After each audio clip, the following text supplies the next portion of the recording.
Ladies and gentlemen, thank you for tuning in to this episode of the Shane and Deke Show today. Um, I don't know, let's just call it that, right? We I never like the really run. officially like coined our shows, but as you notice, it's looking a little different today. We're on Zoom. We're not on our typical StreamYard software. We're going to try something a little different. So hopefully we'll still put out a good enough show for you guys. So it won't be quite as pictures and titles and everything like that. But we're going to get to some Habs content, and it's past the midway season mark at this point. Shane, no game for the Canadiens tonight on Saturday, which is pretty rare, and it's an opportunity Yeah. for us to really dive into a lot of subjects here. So let's tell our viewers what those subjects are for today, and I think it's something that Habs fans will be interested in because the Habs are now on a four-game losing streak, and I think that reality might be setting in a little bit in terms of what this Mhm. season is going to be. So we're going to talk some Habs prospects. We're going to talk Ivan Demidov, Michael Hage, David Reinbacher, Logan Mailloux, Jacob Fowler. We're going to talk specifically about which prospects are going to be making it to Montreal as soon as next season to really help Mhm. this team take an even bigger step and start becoming regular playoff contenders. So who doesn't want to talk about that? Because we've all been treated to some great hockey lately, but reality may be setting in for this season's playoff hopes. So after that, too, we're going to talk about the Laval Rocket as well. We're going to talk about how great they are doing right now. They're sitting in first place in their division, in the North Division. And we're also going to be talking about whether the Habs are going to be sellers again at the trade deadline one more time before they start becoming regular playoff contenders, and who might the Habs be selling off, or do some, maybe Shane thinks that there's still potential for them to be buyers. Who knows? But we're going to talk about all of that today, Shane. So let's start with the Canadians now. To me, at this point in the season, yes, they are on a four-game losing streak after the amazing turnaround they had this season for the 24-25 season. But I think reality may be setting in to me that they maybe still aren't quite good enough yet to be a playoff team, Shane. They're uh they're kind of on the cusp, right? It's at least it's better than the past 3 years where we were kind of rooting for losses, Yeah. right?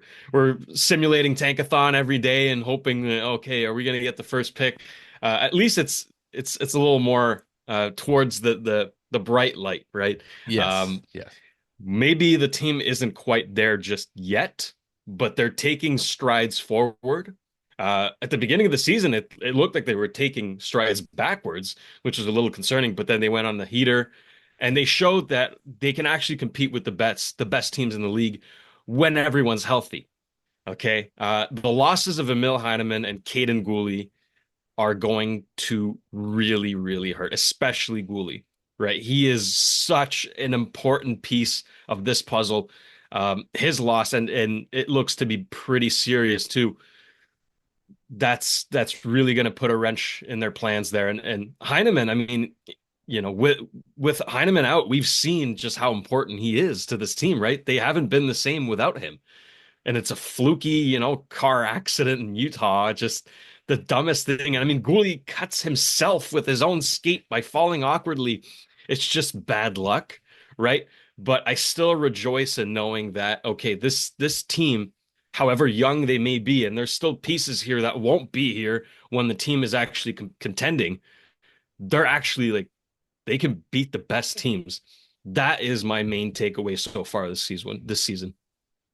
Yeah, the fact that they have started to create that winning culture, or that winning mentality, right? So they're still in the mix right now. Like they're still Yeah. technically 4 points out. They could be as much as 6 points out after tonight. But that being said, I think that they've reached a point where they're starting to play the way Marty wants them to play, and they still have guys again that aren't going to be here long term. So, who are some of those players? Well, a lot of us pretty well believe Christian Dvorak's time is coming up. Yoel Armia, question mark. He's been playing very well though.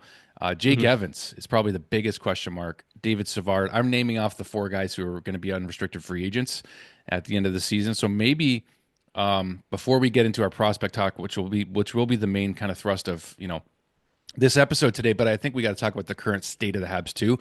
So let's just jump into it for trade deadline because that's coming up within a month from today, just over a month Mhm. on today's February 1st. So what do you sense about the Canadiens being buyers or sellers? At this point, to me, it's starting to slowly lean back into them being sellers again one more time, hopefully. Only Yeah. one more time. This year's trade deadline is going to be really weird because of the Four Nations tournament. I think a lot of teams are going to identify that as like the deciding point, right? Okay, if we are there, this spot in the rankings at that time will be buyers or will be sellers. So that trade deadline will come sooner, and it already has. We've seen Mikko Rantanen and JT Miller traded already. Yeah. So don't be surprised if there's early trades. But to get back to your point, I think it's going to be a kind of in the middle, right? They're not going to, I don't think they're going to sell off everyone, all four of those guys you named.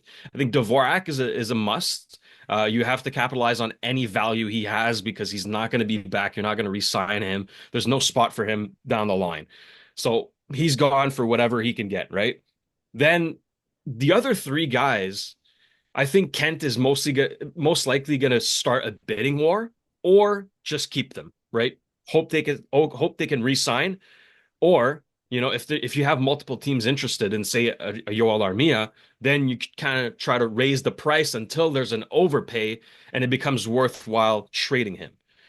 Because like you said, he's having a great season, right? Same with Jake Evans. David Savard still has a ton of value to this team on and mostly off the ice, right? He is just a tremendous mentor. Everyone that's played with him has said that same thing, right? It's very clear that he is just a glue guy and a person that you want to look up to, right? And these players are critical in times of rebuilds. If you only have a team of young prospect players, they have no one to look up to. This guy won the cup, right? He's been a steady defenseman in the NHL for quite some time, and he's done so, ethically in a sense where like he's always played the right way, right? He's always put his body on the line. He plays with a lot of heart.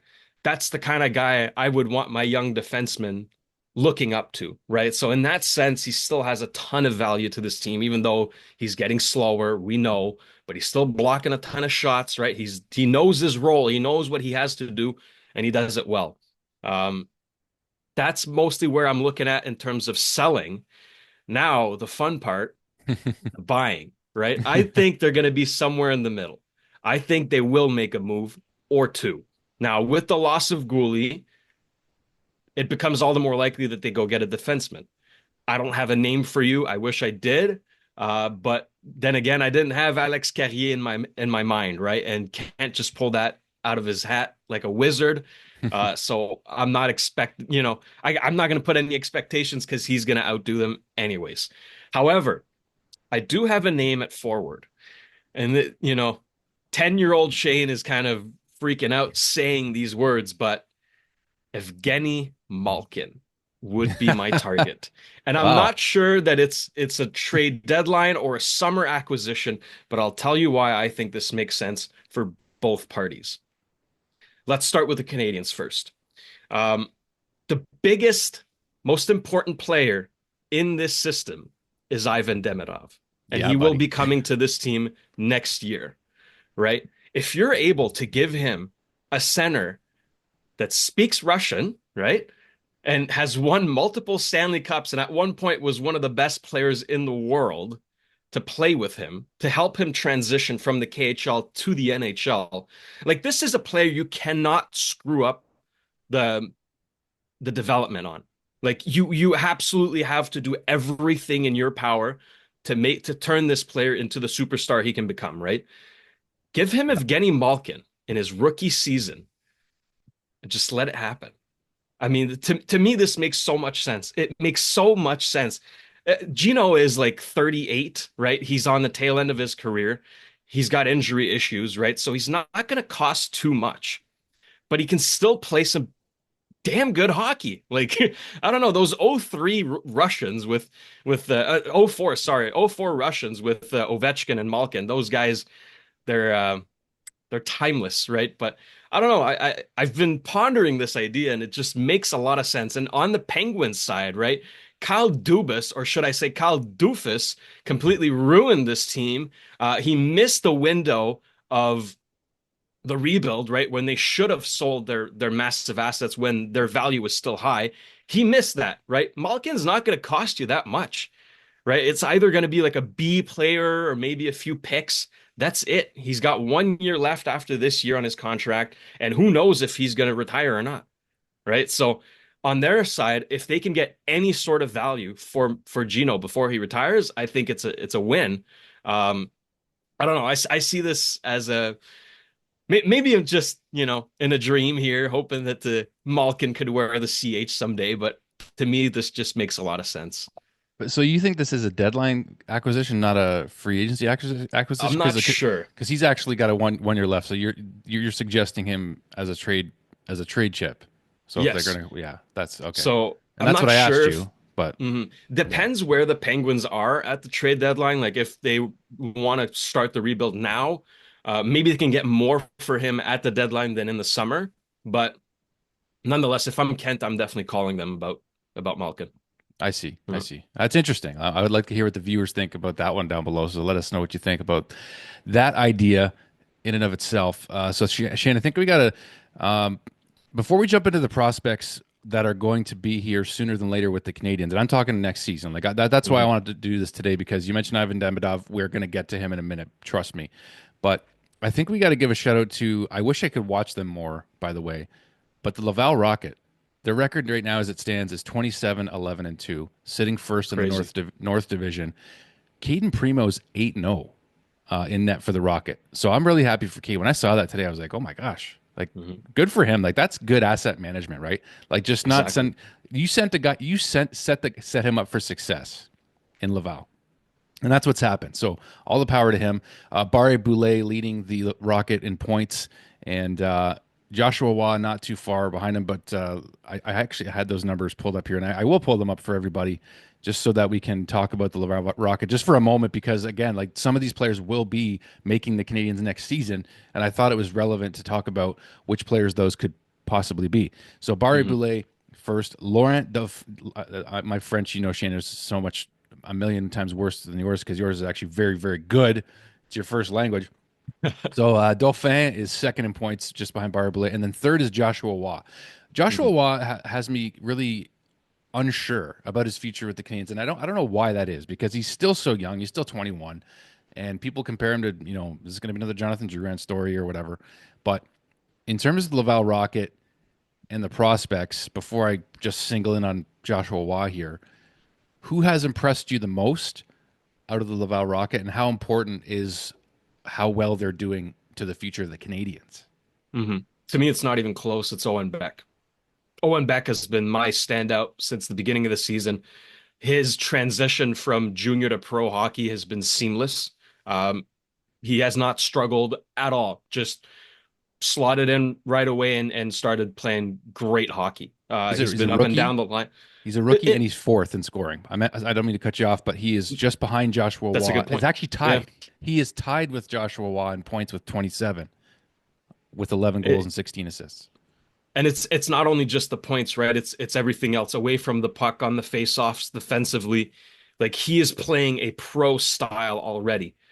He will make the team next year. I don't think it's like unless, like I say, they go get maybe more centers in the offseason, which leaves him still in Laval, but he can make the team, right? Like he could play right now. He already played right now, and he didn't get too many minutes, but he's really impressed me in the sense that okay, I knew he was going to be good, right? Like Memorial Cup MVP, like he won everything in juniors.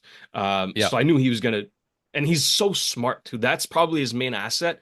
Just such a cerebral player, but he's got the physicality. Like he's not a small guy, Let's make that very clear. He's a I big sat next boy. to him in person. He ain't small, and that was 2 years ago. Yeah, So he's he's a bigger he's a now. big boy. He can lay the body, and I mean that check against Easton Cowan in the Memorial Cup, that was just chef's kiss. I'll never forget that. But Oh, he that was awesome. he's made for pro hockey. So he's been my standout for sure. And then honestly, the rookies in general, right? Adam Engstrom. Adam Engstrom kind of lives in the shadow a little bit of like Logan Mayu, who's also really good. Had a bit of a slump there, but he's back on track. But Adam Engstrom, I mean, we saw him, you and I, at the rookie showcase in it before the season. He really impressed us, right? And Yes, he did. he's just Yes. continued that. this season in Laval. He's been excellent, very reliable defenseman. And he's honestly shown me more offensive upside than I expected, which is always nice. And on top of that, he's been playing on the right side as a left-handed D. So if you're able to convert him as a right D, that adds even more value to him down the road. I don't know that he'll make the team next year. I think maybe another year in the AHL at least, but he's trending in the right direction. And the more defensemen you have, the more good defensemen you have in your pipeline, the better. You can't have too many of those, right? Yeah. And he's 3 points behind Logan Mailloux, like you mentioned. So Engstrom sits seventh in scoring, just behind Mailloux with 22 points, and Engstrom has 19. I want to pose this question to you because I know it's a very, very difficult comparison to make in a sense at this point of his career. Mm-hmm. But there's been so much noise around Mike Matheson lately, and the struggles he's had. But with Matheson having one more year left on his deal with the Canadiens, like I don't know that Lane Hutson is the replacement on he's playing as almost as many minutes as Mike Matheson is right now. But Adam Engstrom just seems like a steady, smooth skating defender. I'm not saying he's going to be your top line defender. That's Caden Gooley. That spot's reserved for Caden Gooley and Yeah. hopefully David Reinbacher on the top pair of the future of the Canadiens. But Adam Engstrom just seems to have something, that calm, smart player on the back end. I don't know when he's going to make the team, but who do you think that as soon as next season? I don't see Mike Matheson going anywhere quite yet. Like I Mm-hmm. just think like after next year, maybe a player like Engstrom has a shot on like a third pairing potential role, but I don't know because the spots are getting thin, is what I'm trying to say. But what do you do with Mike Matheson long term? Does Engstrom have a spot? Is it too early to say? It's tough. It's tough Tough because question. I'm a big It reminds yeah, me I'm of a him a big little bit, but right, like right. And I that's what I mean. I He reminds me of him, but not to mhm. the point where he's going to replace him on the top pair. That's what I'm No, saying. no, no. That's it. I see the parallel absolutely, right? The skating's the big part. Those two are just so smooth, right? Yeah. Um, it's kind of hard to project Engstrom right now because he's just started in the AHL, right? We're just seeing how he's adapting to pro hockey, but in terms of Matheson, right? I'm a big Matheson guy. I love the person and the player. I know that he does make quite a few mistakes and that's normal, right? It's a But game of mistakes. That was a good point that someone brought up recently. The and NHL. Yeah. unfortunately, his mistakes usually get amplified because they're costly. So in that sense, I mean, I just don't think he's in the right chair. You know what I mean? Like Marty keeps talking about chairs. I think his role should be more limited. He's playing way too many minutes, just way too many minutes. Once the team actually has that top four, right? And I mean, whichever combination you want, right? But Hudson, Reinbacher, Gooley, and hopefully Mayu, those should be the top four of the future. And you can move them around however you want, pair them with whoever, depending on the situation. And then that bottom two pairing, right? You still have Jack Guy who brings a unique dimension to the team. I think he still has a ton of value to this team. I'm not moving him at all. Then Adam Engstrom's coming up, right? He's doing really well. What do you do with Matheson? You keep him around. You re-sign him at a team-friendly deal, give him lesser minutes, and then you have more defensemen coming in. This Russian kid, right? Bogdan Kunyushkov, who's playing like 30 minutes a game in the KHL, captain of his team, right? William Trudeau, a lot of people overlook him, but he's still got it, man. He's got the jam. This guy's really good. Uh, I don't know. The team can technically afford to lose Matheson, but I don't know if they can. You Not can lose yet. the player, but Not not yet. the person. The person is actually kind of similar to David Savard. Like I know that Matheson has tremendously helped Hudson in his rookie season. Like I've got it from the horse's mouth. Like I know. I've got good connections, good ties to the Hudson family. I know how much Matheson Nice. is a big help in the locker room, right? Out off the ice, he's just a tremendous mentor as well. And again, it's so easy to overlook that. But having like I played hockey for 10 years, these kinds of players, these guys that make it fun to come to the ice and help you learn and make this a positive experience for you, they're so valuable. Um, I don't know. It's a tough dilemma for Kent, but then again, it's Kent, and I trust him fully. I know Kent and Jeff have not steered this team the wrong way yet, right? The only questionable move has been the Justin Barron trade, and they fixed that like that, and they got Alex Carrier. And I didn't even mention him in the depth chart. He's only 28. Like he could still stick around for quite some time, and so far he's been excellent. So they've got a laundry list of good defensemen in the pipeline in the system. That's never a bad thing. Never a bad thing. No, like Mark Bergevin wishes he had this problem when he was here, with the because you can never have too many defense. But he brought us some good ones. I mean, Mm, Weber, Edmondson, the list goes on and on. Okay, and I want to get into the prospect talk that I've been most looking forward to, and why I want to talk about you. Or this is one of the reasons why I wanted to do this show at this point in the season, was to talk about players like Ivan Demidov, Michael Hage, David Reinbacher, who is looking really, really good and healthy again, and could probably yeah. return this season to the Laval Rocket at least, right? To see him at the rink practicing with the team is great and encouraging. Logan Mailloux, Jacob Fowler. So, out of the players I just mentioned, that's five: Ivan Demidov, Michael Hage, David Reinbacher, Logan Mailloux, Jacob Fowler. I think we all can pencil in Ivan Demidov on the Canadiens next season. It's easy. Who else do you see joining? I think we're going to see Jacob Fowler and Laval next season. I agree with Pierre Maguire of the Sick Podcast, by the way, when I say that Fowler is playing himself out of Boston College He right now is. with his numbers. They are excellent right now, and I can Six give them to you. shutouts. Six shutouts this season is absurd. I don't think people maybe like, especially in Canada, a lot of people don't understand just how competitive and hard the NCAA is, especially the Hockey East. Uh, Jacob Fowler's division, right, where they play like BU and Michigan and all those big teams, is very hard. Very, very hard. So six shutouts. I understand he's got a really good team in front of him, but he still has to stop the pucks, right? And he's stopping them. It's looking easy for him. I mean, it's just absurd. So I think he's probably a lock for Laval next year.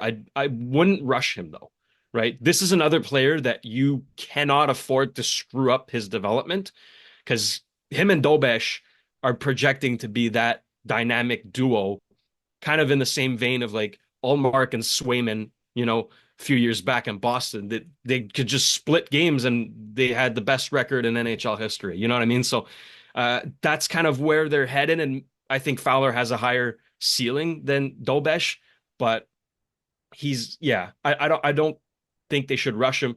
Let him transition slowly into pro level, because it is a step up, right? A lot of players aren't able to take that step. I think he will. I'm not worried whatsoever. But to come back to your question, I think of those names, the only guy really that's a lock is Demidov, and the biggest maybe is Mayu. It all depends on if they move a defenseman or multiple defensemen before the start of next season. If there is a chair open, he could very well take it. If there isn't, I have no problem with him spending more time in Laval. He still has some kinks to iron out. He's not perfect, right?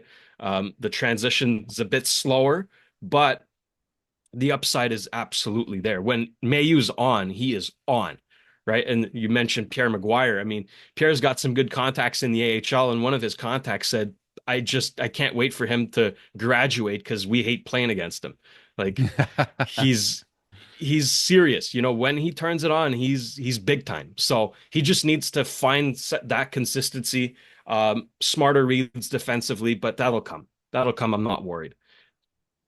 The Okay, fair rest, enough. I mean, Hage, I'm leaving in Michigan. I think another year in Michigan would do him well, and then after that, transition to pro. Um, but that's where I stand. This is going to sound so outlandish because I'm not trying to compare Michael Hage to this player, but when I watch him skate Mhm. with the puck, he reminds me a bit of Jack Eichel. Same Like, exact thing am I here. out of, Yeah. have you thought the same thing? It's stylistically, it's very, very I'm not similar. trying Obviously, to project. Just like, Eichel has a much higher ceiling. We know that he's a superstar in the NHL. Fantastic player. Hage will be an excellent player in the NHL. And stylistically, I agree. It's very reminiscent of Eichel.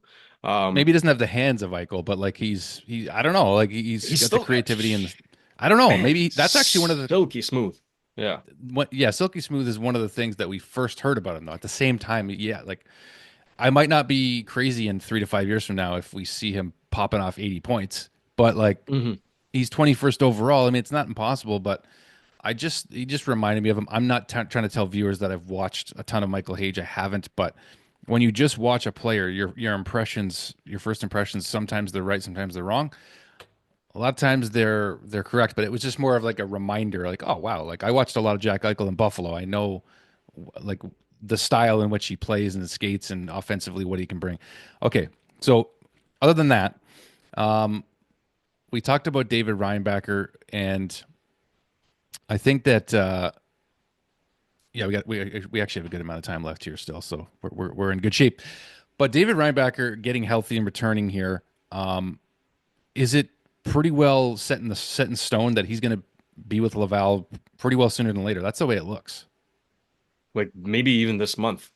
Just the fact that he's actually doing drills with the team at full speed, Yeah, obviously still no contact, but like he's tracking way ahead of the estimation, the estimated recovery period. So it's nothing but positive news there, and especially for Laval, who's got tons of injuries. I mean, William Trudeau was injured uh, at forward. I mean, they lost Xavier Simoneau and Joshua Roy, who's back on the ice practicing, but getting Reinbacher would be monumental for their playoff run, right? And mm, it's big for him as well because yes, it's not a lost season. It wouldn't have been anyways because the Habs did a really good job keeping him in the loop. He stuck around the main team the entire season, like they did right? with Kirby So Doc. exactly. And as a, like Reinbacher's never played in the NHL, so for him that's actually I think a really good thing. But he still needs to get the reps, right? He needs to get game reps, and he's going to get playoff reps, which are even better, right? The competition's that much higher, the stakes are that much higher. So I think next year he's going to start in Laval. Maybe he'll graduate at some point, but um, that that damn injury in a meaningless preseason game just again, it's just a fluky falls on his own leg, right? But if he's able to get back on track and hit his potential, that's like a 24-minute muncher, steady transition, smooth skating defenseman who honestly has underrated offensive upside, right? I'm not saying he's going to be like Hudson putting up, nearly a point per game pace at one point, but I think he can still be a steady, like 35-point defenseman, 40 maybe. Like he's got a good shot. He's got good instincts, right? Good vision. Uh, I know people are still sour about that, right? They see Mitchkov, they see Ryan Leonard tearing up the NCAA, right? That was our guy. I'm still hopeful for Reinbacher, and especially if he's able to be that complement to either Gooley or Hudson, that's a game changer. That's a game changer. If you can have that steady right-handed presence, that's huge, especially come playoff time, right? Yes, which I think that So was the whole reason they drafted him. yeah, exactly. So he is absolutely instrumental to the future of this team. Again, that's another guy that his development is pretty important if you want to have success. It sounds like replacing the medical staff in Montreal really worked because look how quickly I don't know. both Yeah. both Reinbacher and Patrick Laine have recovered. I don't know how much of that has to do with it, but it can't hurt because guys are recovering sooner than later, and we'll see how Caden Gooley recovers. But I want to leave on this, and this is the Ivan Demidov discussion. And you said this, I think, before we drafted him. I'm pretty sure, but you have said, and I think I'd like to know if you're going to stick to your guns. Is Ivan Demidov the next best Russian prospect since Alex Ovechkin, who's set to break Wayne Gretzky's record for goal scoring all time as soon as this season? Do you stick Mhm. by that, Shane? Statistically speaking, it is a fact. It's not just an opinion. It is a fact that he is putting up the greatest, I guess, 18, 19-year-old season in KHL since, a long time. I don't even know. I don't even know. Like his points per 60, and that's the stat that you have to look at. It's not the points per game because he's played some games where he played like two shifts. So Yeah. those don't count. His points per 60, I believe, is maybe the best in the KHL or like top five at least. as a rookie, like I cannot overstate just how impressive this player is, right? And obviously the highlight reel plays, we've seen them, but it's everything beyond that, right? He generates so much offense out of nothing. That's probably his biggest upside, his biggest asset, sorry, is that he like, a puck in the corner immediately becomes a scoring chance. He'll find a way to make it a scoring chance. And defensively, he's not that bad either. Like he can handle himself defensively. And the fact that he's doing that in the KHL, right? Like arguably the second or third best league in the world. I know it's taken a dip in terms of quality recently. Maybe it's third or fourth, but doesn't matter. It's still one of the best leagues in the world. And he's doing that as an 18-year-old. And he's earned his coach's trust because now he's playing steady minutes on the top two lines and on the power play, right? So Rottenberg is notorious for leaving his young players, however talented they may be, on the bench. Yet he has earned his trust. And maybe Kent Hughes had a few things to say about that when they came to visit, because seems to be the turning point. But nonetheless, he's earned those minutes. He's putting up big points. A hat trick this week. I mean, just ridiculous stuff from this player. He's coming into the right situation. That to me is the most exciting part, right? You look at Connor Bedard. He came into a terrible situation in Chicago. It is still terrible. This poor guy is all alone over there. He's all alone, right? Demidov is coming into a young up and coming team where he's actually surrounded by a ton of talented players. And if you get, say, Evgeny Malkin, it's just a name, right? Whichever, but maybe a fellow countryman to help his transition. Kaprizov. Sorry. That's going to cost you an arm and a leg, my friend. But hey, that cap's going up, baby. That cap is going up. That's a great point, actually. That is a great point. But no, the sky's the limit for this player. I mean, we haven't seen this kind of offensive upside even before Kovalev. Like this guy, he's gonna surpasses Kovalev, right? He's at another level. Oh, for sure he is, and that's why that's a big comparison to make. Like because we got Kucherov, Kaprizov, Artemi Panarin, Evgeny Malkin. I mean, Malkin came in before Ovechkin. That is important to mention. So in terms of Russians, but Demidov's going to be the first superstar in Montreal. I think the biggest superstar in Montreal since Patrick Waugh or Guy Lafleur. That's to me we have stars on the team. Nick Suzuki, Cole Caulfield. I don't know that they're superstar stats. I think there's only so many. Like it's Connor McDavid, Nathan McKinnon, Austin Matthews, Cale McCarr, as just some names. Sidney Crosby, who is coming to the end of his career. Alex Ovechkin. Like these guys are superstars. Mm-hmm. There's only a handful. You can count maybe 10, 15 in the league, maybe. And I think Demidov will be the first superstar in Montreal in a very, very long time, and that we can look forward to next season because they're not going to sign him, Kent Hughes said, until after the season. They're not going to burn the first year of the entry level. You're going to be paying that guy some bucks. So that's smart, right? That's why they're doing that. I imagine that's why they're doing that. Mm-hmm. No, that's it. Very good plan. As much as I want him on this team tomorrow, I'm willing to wait until September to see him in action. But when he does come, I think you and I will be in attendance. We have to buy tickets. I mean, I already have them pretty much. I am on the waiting list for season tickets. We're going to be there. We're going to be there to see Ivan Demidov lace up the skates for the first time in the Bell Center. It's going to be rocking. It's a turning point in this franchise. Yes, I'll tell you that. Big time. This is really, to me, the way you're projecting him and the way fans are coming around to realize, for those of us that follow the Canadiens as close as we do, this guy is going to be the turning point for this rebuild. And this is the player that they were hoping to get in this rebuild, I think, that is going to come into, again, a young, skilled team that is still growing and hopefully has enough veteran presence to continue to propel it forward. But he's coming into the right situation at the right time. He's going to be a superstar. And he's showed this week with the hat trick. I mean, that's just a bonus, but he is one of a kind potentially here. That's a big deal. For you to say that he's the next best Russian since Ovechkin, if that comes true, look out. Yeah. So yeah, we're under a minute now with my time, so I think that's a good note to end on, Shane. But there's lots to look forward to, guys. I think this is the last season of potential pain in terms of game losses and stuff like that. Next year, I firmly believe we'll be in the Oh yeah. mix, and then it will never go backward for at least 10 years, maybe more. So that's my prediction anyway. So thank you all for watching, Sheener. Thank you as always. Pleasure having you, my friend. Thanks everybody. Hit like, hit subscribe. Appreciate you guys, and we'll see you real soon.